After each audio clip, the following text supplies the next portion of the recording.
Class form welcome to Rank Plus. क्या कैसे हो आप सभी लोग। प्रिया मैम स्वागत करती है आप सभी का आपके अपने रैंक प्लस 9th और 10th चैनल पर। तो आई नो हर जगह फेस्टिव वाइब है और आप सब लोग भी फेस्टिवल में खूब एंजॉय कर रहे हो, खूब सारी मिठाइयाँ खा रहे हो, अच्छी फोटोज ले रहे हो और यस न्यू क्लोथ्स पहन के रंगोलियां भी बना रहे हो। That's amazing, that's wonderful. लेकिन साथ के साथ थोड़ी सी पढ़ाई करना भी बहुत ज्यादा जरूरी है कि नहीं। तो आज प्रियल मैम लेकर आई है आप सभी लोगों के लिए एक बहुत ही प्यारा सा इंपॉर्टेंट सा छोटा सा chapter, that is quadratic equations. Next 15 minutes में we are going to cover up the entire chapter with each and every detail of it. Chapter के अंदर क्या क्या टॉपिक्स है, उन टॉपिक्स के अंदर क्या क्या सब टॉपिक्स है, किस तरीके से क्वेश्चन सॉल्व करना है, सब कुछ मैं आपको नेक्स्ट 15 मिनट्स के अंदर बताने वाली हूँ। तो अगर आप इस चैनल पर नए हैं तो सबसे पहले इस चैनल को सब्सक्राइब कर लीजिए और अगर अभी तक आप लोगों ने ये वीडियो अपने दोस्तों के साथ शेयर नहीं किया है तो क्या इंतजार कर रहे हो, जल्दी से जाओ शेयर कर दो ताकि आपके दोस्त और आप दोनों साथ में इस चीज को सीखें और लर्न करें और इम्प्लीमेंट करें। तो चलिए फिर स्टार्ट करते हैं। यस स्टार्ट करने से पहले अगर आप सभी के पास नोटबुक और पेन नहीं है तो जल्दी से भाग कर जाओ, नोटबुक और पेन लेकर आ जाओ, बिकॉज आज हम नेक्स्ट 15 मिनट में पूरा क्वाड्रेटिक इक्वेशंस अच्छे से समझने वाले हैं। So let's begin the session. सबसे पहले बच्चों क्वाड्रेटिक इक्वेशंस जो आपका चैप्टर नंबर 4 है in your NCERT, this is not a new chapter for you. ये आप लोगों के लिए नया चैप्टर नहीं है। मतलब जैसे मैं बात करूं ट्रिग्नोमेट्री की, अरिथमेटिक प्रोग्रेशन की, ये ऐसे चैप्टर्स हैं जिनका अभी तक नाम और निशान तक कहीं नहीं सुना था आप लोगों ने, अगर मैं क्लास 9 तक की बात करूं।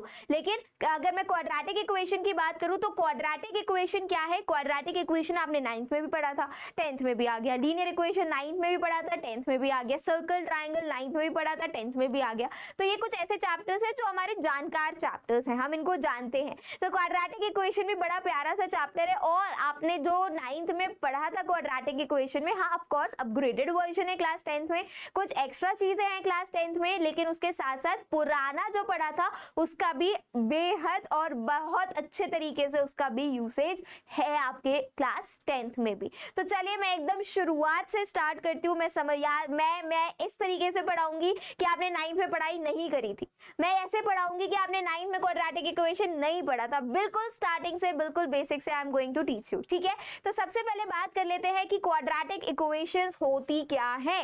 कोई भी ऐसी इक्वेशन बच्चों, कोई भी ऐसी इक्वेशन जिसकी हाईएस्ट पावर इक्वल टू 2 हो जाती है, that is your quadratic equations. I repeat, कोई भी आपकी ऐसी इक्वेशन जिसकी हाईएस्ट पावर 2 के इक्वल हो जाती है, जिसकी हाईएस्ट पावर 2 हो जाती है, that is your quadratic equation.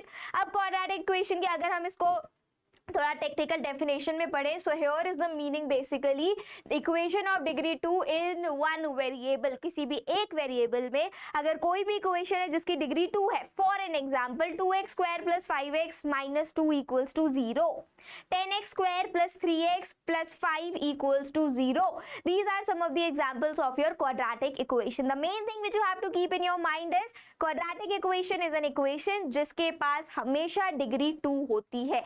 Degree 1 is known as linear equation, degree 2 is known as quadratic equation, degree 3 is known as cubic equation जो आप आगे जाके पढ़ोगे। ठीक है, इक्वेशन क्लियर हो गई। अब बात कर लेते हैं स्टैंडर्ड जनरल फॉर्म क्या होती है आपकी क्वाड्रेटिक इक्वेशन की। क्या जनरल फॉर्म है क्वाड्रेटिक इक्वेशन की, क्या स्टैंडर्ड फॉर्म है, दैट इज बच्चों ax square plus bx plus c equals to 0। I repeat, what is the general form of the quadratic equation, that is ax square plus bx plus c equals to 0, जहां पर a b c are your real numbers where a does not belongs to 0। Understood, clear हुई कहानी। जनरल form of quadratic equation क्या है, that is ax square plus bx plus c equals to 0। I hope सभी को समझ में आ गया। इतने पोर्शन में कोई दुख तकलीफ नहीं, कोई डाउट नहीं, कोई प्रॉब्लम नहीं, पक्का श्योर। अब आ जाओ मेन कहानी पर। अभी तक जो मैंने पढ़ाया वो आपकी 9वीं कक्षा का था, अब जो मैं पढ़ा रही हूँ वो आपकी 10वीं कक्षा का है, जो बिल्कुल फ्रेश आपके क्लास 10th में आया हुआ है, जो अभी तक आपने शायद नहीं पढ़ा है। दैट इज बच्चों नेचर ऑफ रूट्स। आपको आपके पापा का नेचर पता होगा, मम्मी का नेचर पता होगा, हो सकता है कुछ दोस्तों का भी नेचर पता हो, लेकिन क्या आपको रूट्स का नेचर पता है? क्योंकि क्वाड्रेटिक इक्वेशन में अगर रूट्स का नेचर नहीं पता तो क्वेश्चन सॉल्व नहीं होगा। तो वो नेचर ऑफ रूट्स हम कैसे फाइंड आउट करते हैं वो मैं आपको बता देती हूँ बच्चों। सबसे पहले तो जनरल फॉर्म जो आपके क्वाड्रेटिक इक्वेशन की है ax² + bx + c = 0। यहाँ पर आपको ये पता है ना, ax² क्या है आपका क्वाड्रेटिक टर्म है, b क्या है आपका लीनियर टर्म है, c क्या है आपका कांस्टेंट टर्म है, and zero expression is set equal to 0 to form an equation. एक एक्सप्रेशन को 0 के इक्वल रखा गया है टू फॉर्म एन इक्वेशन। समझ में आ रही है बात? इतना कहानी क्लियर है, कोई दुख तकलीफ नहीं, पक्का श्योर? चलिए फिर इसी के साथ हम आगे बढ़ जाते हैं। द नेक्स्ट वन इज बच्चों, मैं बता रही थी nature of roots. Nature of roots में बेटा मैं यहाँ लिख देती हूँ सो दैट आपको क्लियरली समझ में आ जाए। अगर आपकी इक्वेशन है ax² + bx + c = 0, if this is your equation, तो आपको nature of root find out करने के लिए आप क्या करोगे, that is b² - 4ac। b² - 4ac निकालोगे, b² - 4ac, this is equal to d। d बोले तो डिस्क्रिमिनेंट, d बोले तो क्या, d बोले तो बेटा डिस्क्रिमिनेंट। अगर d की वैल्यू ग्रेटर देन 0 हो जाती है तो इसका मतलब है आपके पास, अगर d की वैल्यू ग्रेटर देन 0 हो जाती है तो इसका मतलब है आपके पास दो अलग अलग रियल रूट्स आएंगे। आई रिपीट, अगर d की वैल्यू ग्रेटर देन 0 हो जाती है तो इसका मतलब क्या है, आपके पास दो अलग अलग रियल रूट्स आएंगे। नेक्स्ट आ जाता है, अगर d = 0 हो जाता है तो इसका मतलब है आपके पास 2 इक्वल एंड रियल रूट्स है। आई रिपीट, अगर d की वैल्यू = 0 आ जाती है, d क्या है, d है discriminant, that is b² - 4ac। d की वैल्यू हम कैसे कैलकुलेट करते हैं, d की वैल्यू हम कैलकुलेट करते हैं एज b² - 4ac। तो d अगर 0 से बड़ा है तो रियल रूट होंगे और दो अलग अलग रूट्स होंगे। d अगर = 0 हो जाता है तो मतलब d मतलब अगर = 0 हो गया तो रूट्स जो होंगे वो आपके रियल तो होंगे बट डिस्टिंक्ट नहीं होंगे, इक्वल रूट्स होंगे। फॉर एन एग्जाम्पल, एक रूट आ गया 10 तो दूसरा रूट भी 10 ही होगा। एक रूट आ गया -3/9 तो दूसरा भी -3/9 ही होगा अगर d की वैल्यू = 0 हो जाती है। अगर d की वैल्यू लेस देन 0 हो जाती है, अगर d 0 से छोटा आ जाता है, मतलब कोई नेगेटिव वैल्यू आ जाती है, तो इसका मतलब क्या है, नो रियल रूट्स एग्जिस्ट, कोई रियल रूट्स वहां एग्जिस्ट ही नहीं करता है। -3 आ गई d की वैल्यू, तो इसमें हम क्या बोलेंगे, भाई रुक जाओ, थम जाओ, आगे सॉल्व करने की जरूरत ही नहीं है, क्योंकि यहाँ पर d एग्जिस्ट ही नहीं करता, d की कोई वैल्यू ही नहीं है। समझ में आ गई? अंडरस्टूड? कोई दिक्कत, कोई डाउट, कोई दुख तकलीफ? कमेंट बॉक्स ओपन है, कमेंट में मुझे आप बता दीजिएगा। I would love to clear up your doubt. अब ये तो हो गया नेचर ऑफ रूट्स। अब बारी आती है सोल्यूशन ऑफ क्वाड्रेटिक इक्वेशन। हम क्वाड्रेटिक इक्वेशन के सोल्यूशंस किन अलग अलग मेथड से कर सकते हैं? तो एक तो होता है बेटा हमारे पास quadratic formula, the OG method, that is the quadratic formula, जिसको हम श्री द्रोणाचार्य फॉर्मूला के नाम से भी जानते हैं, उसके बारे में बात करेंगे अभी। दूसरा मेथड होता है आपका बाय फैक्टराइजेशन, जिसको बच्चे मिडिल स्प्लिटिंग टर्म के नाम से भी जानते हैं। And third method is your completing the square method, which is eliminated from the syllabus, तो हम उसकी बात नहीं करेंगे, ठीक है। तो हमारे पास दो मेथड्स हैं, क्या है, सबसे पहला तो है आपका क्वाड्रेटिक फॉर्मूला, जिसको श्री द्रोणाचार्य फॉर्मूला के नाम से भी जाना जाता है। And what is that formula? Formula होता है x = -b + √b² - 4ac upon 2a, जिसको आप इस फॉर्म में भी लिख सकते हो, x = -b + √b² - 4ac है, तो √b² - 4ac को मैंने लिख दिया √d upon 2a। So this can be also the formula, मतलब अगर आपके पास डायरेक्ट d गिवन है क्वेश्चन में तो डायरेक्टली d वाला फॉर्मूला यूज कीजिए। अगर नॉर्मल क्वाड्रेटिक इक्वेशन गिवन है तो फिर आप, जिसमें ABC तो होता ही है, तो फिर आप यहाँ पर ये ट्रेडिशनल फॉर्मूला यूज कीजिए। अंडरस्टूड? समझ में आई कहानी?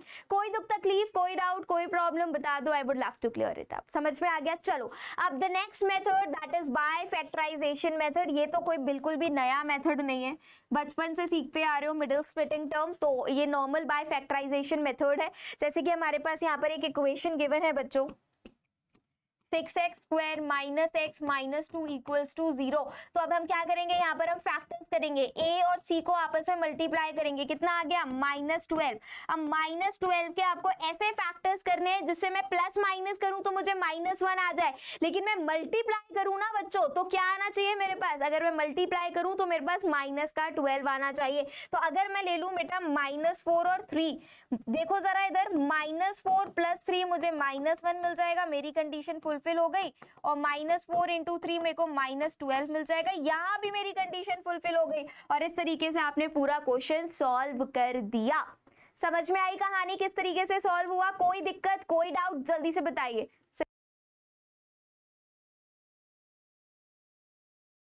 Is it clear to everybody? एक बार देख लो किस तरीके से हुआ है, कहीं पर कोई डाउट है, कहीं पर कोई कंफ्यूजन है, कोई प्रॉब्लम है, आप मेरे से चैट में लिख सकते हैं। मैं दोबारा से रिवाइज करा देती हूँ।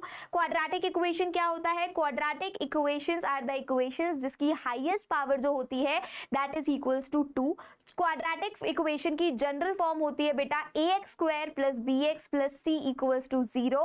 क्वाड्रेटिक इक्वेशन को सॉल्व करने के लिए हमारे पास तीन अलग अलग मेथड्स हैं। एक आता है आपका बाय क्वाड्रेटिक फॉर्मूला, दूसरा होता है आपका बाय द फैक्टराइजेशन, थर्ड है आपका completing the square method. Completing the square method is eliminated from the syllabus, so we don't gonna talk about it. The main important is the nature of roots, जो आपको on your tips पता होने चाहिए। मैं revise करा देती हूँ।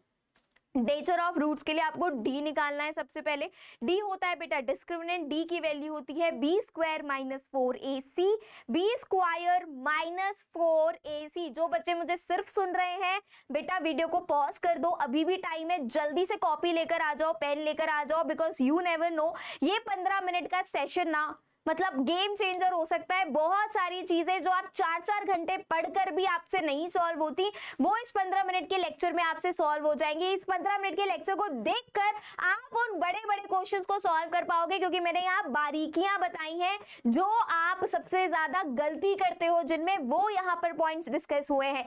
D अगर आपका ग्रेटर देन 0 होता है, अगर डिस्क्रिमिनेंट की वैल्यू ग्रेटर देन 0 होती है, तो हम बोलेंगे हमारे रूट्स जो होंगे वो डिस्टिंक्ट होंगे और रियल होंगे, मतलब अलग अलग रूट्स और रियल रूट्स होंगे। अगर d की वैल्यू इक्वल टू 0 आ जाती है तो हम क्या कहेंगे कि जो रूट्स हैं बच्चों वो रूट्स आपके इक्वल और रियल रूट्स होंगे, अगर d इक्वल टू 0 हो जाता है। और अगर d 0 से छोटा है, if d is lesser than 0, तो हमारे पास कोई भी रियल रूट्स एग्जिस्ट ही नहीं करेगा, वो एक इमेजिनरी रूट होगा जो आप आगे क्लास 11th में आयोटा के बारे में पढ़ोगे। अभी आपको ये 3 केसेस याद रखने हैं, और अगर d की वैल्यू माइनस में आ जाए तो आगे सॉल्व करने की जरूरत ही नहीं है, क्योंकि हमें पता है कि कोई रियल रूट एग्जिस्ट ही नहीं करेगा। अब क्वाड्रेटिक फॉर्मूला आपको अपने टिप्स पर लर्न होना चाहिए। क्या होता है? x equals to -b plus minus √d/2a। और अगर मैं इस फॉर्मूले को थोड़ा सा और एक्सप्रेस कर दूं तो ये हो जाएगा -b plus minus √b² - 4ac/2a।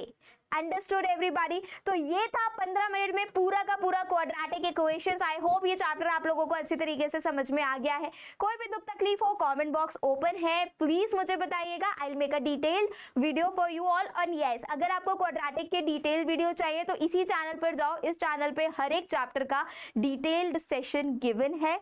और या दिवाली एंजॉय करो अच्छे से। बस इस चीज का ध्यान रखना कि आपके आसपास घर के बाहर जो स्ट्रीट एनिमल्स हैं, स्ट्रीट डॉग्स हैं, उनके लिए भी ये हैप्पी दिवाली हो। All right, thank you so much for coming and do watching. Priyal ma'am मिलेंगी नेक्स्ट वीडियो में। Till then take care, stay safe.